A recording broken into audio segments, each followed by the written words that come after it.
Hi, everyone. Today, I want you to consider moving away from cash. Cash has been a safe haven, and that's been undeniable for many years. The fact that we have today a record amount of money in cash and cash equivalents is interesting. It's sort of a bubble, in a sense, of how much there is in cash. We're talking about trillions of dollars in cash. Since the Fed started taking an aggressive stance against inflation back in 2022, the increase in interest rates has made cash and equivalents such as money markets, short-term treasuries, and CDs very attractive. However, as we look ahead, sticking to this strategy might not be the wisest move. As we look forward through this year, the landscape may be shifting. In 2023, cash emerged as one of the most attractive investments with returns north of 5%, which is tempting during market volatility. But in coming months, it seems that trend is poised to change, and the yield curve, which is inverted, and longer-term bonds offering lower yields than shorter-term bonds, doesn't give much incentive to go out further on the maturity scale.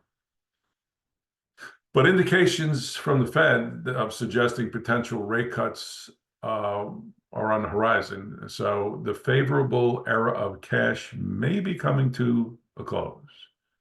So staying in cash could mean missing out on potential capital gains from rising bond prices.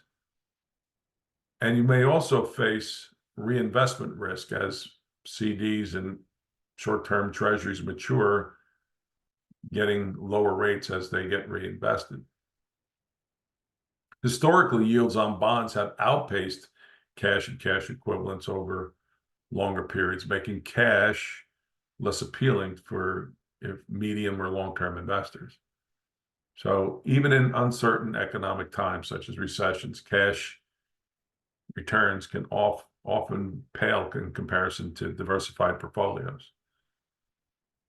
There's an opportunity cost of staying in cash, and it can be significant, especially when you think about potential returns from balanced type portfolios, balanced meaning stocks and bonds. As the Fed is hinting towards rate cuts, investors should consider reallocating some cash holdings.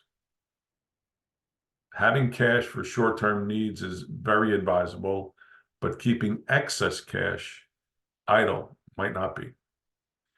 Instead, moving towards longer-term fixed income instruments could offer a better return over time. If rates start to drop, stocks may also benefit from that shift out of the trillions of dollars in cash.